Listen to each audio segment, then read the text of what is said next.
విశాఖలో చికెన్ గున్యా కేసులు పెరుగుతున్నాయి. తీవ్రమైన కీళ్ల నొప్పులతో బాధపడుతూ చాలా మంది ఆసుపత్రులకు క్యూ కడుతున్నారు. డెంగ్యూ వ్యాధికి సమానంగా ఈ వ్యాధి లక్షణాలు ఉంటాయని డాక్టర్స్ చెబుతున్నారు. పరిసరాలు పరిశుభ్రంగా ఉండకపోవడం, దోమలు, డ్రైనేజ్ సమస్యలు ఉన్న చోట్ల ఈ వ్యాధి వస్తుందని చెప్పారు. అందుకే పరిసరాలు పరిశుభ్రంగా ఉంచుకోవాలని సూచిస్తున్నారు.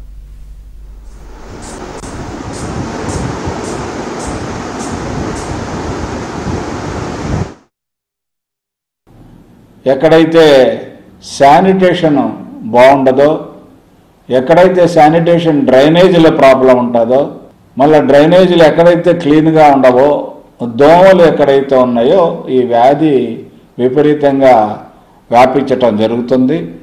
ఇది ఒక రకమైన దోమ, ఏడిస్ ఈజిప్షి అనే ఒక రకమైన దోమ వల్ల ఈ డెంగ్యూ జ్వరం కానీ ఈ చికెన్ గున్యా కానీ రావటం జరుగుతుందండి.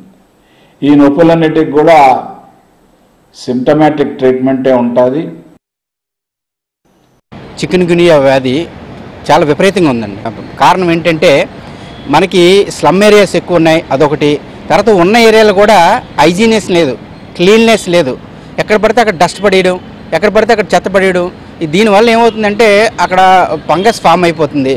అలాగే ఈ దోమలు అవన్నీ కూడా రావడం వల్ల అది ఎవరినైతే కొడుతుందో వాళ్ళకి ఈ చికెన్ గున్యా వస్తుంది. ఈ చికెన్ గున్యా ఎంత డేంజరస్ అంటే ఒక్కొక్కసారి ప్రాణాలు కూడా పోయే పరిస్థితి ఉంది. అదే పెద్ద ఏజ్లో ఉన్న వాళ్ళకైతే కీళ్ళ నొప్పులు, కాళ్ళ నొప్పులు, వాంతులు, తలనొప్పి విపరీతంగా వస్తాయి. కీళ్ళ నొప్పులు అయితే విపరీతంగా వచ్చేస్తాయి, ఇంకా నల్లైన పరిస్థితి కూడా వస్తుంది. దీని అంతటికి కారణం ఏంటంటే మనం హైజీనిక్గా ఉంచుకోకపోవడం. పరిసరాలను మనం ఎప్పుడు కూడా శుభ్రంగా ఉంచుకోవాలి. చాలా ఇర్రెస్పెక్టివ్ ఆఫ్ ది ఏజ్, చిన్నపిల్లల దగ్గర నుంచి పెద్దవాళ్ళ వరకు వస్తుంది. దానికి పరిసరాలు ఉండడం ఒకటి, అవి స్లమ్స్ క్లియర్ చేయకపోవడం, జీవీఎంసీ వాళ్ళు దీనికి మందులు చల్లడం ఒకటే కాకుండా మనం హైజీనిక్గా మనం ఉండడానికి ఎంత ప్రయత్నించినా సరే టౌన్ పెద్దదైపోవడాన్ని ఇవన్నీ జీవీఎంసీ వాళ్ళు చేయలేకపోతున్నారు. ఎక్కడిపక్కడ తవ్వించి తర్వాత ఏమైనా పెళ్ళిళ్ళు అయితే ఆ వేస్టేజ్ కొంత ఎక్కువ ఉంటుంది.